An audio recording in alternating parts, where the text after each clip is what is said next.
يتم رصد سيارة تتحرك بسرعة فائقة، فيتم توقيفها ليتبين أنها حالة استعجالية لمواطن تعرض للسعة عقرب، وهو ما تطلب من أفراد المجموعة تقديم المساعدة اللازمة في الحين.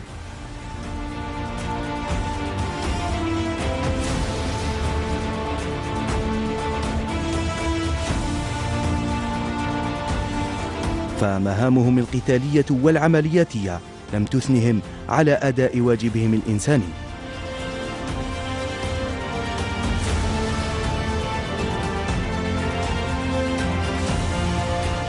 بارك الله في حرس الحدود، فهمت، واللي راهم دول ولادي وغايمين بالواجب نتاعهم، وراهم بارك الله فيهم ونشكروهم ياسر ياسر.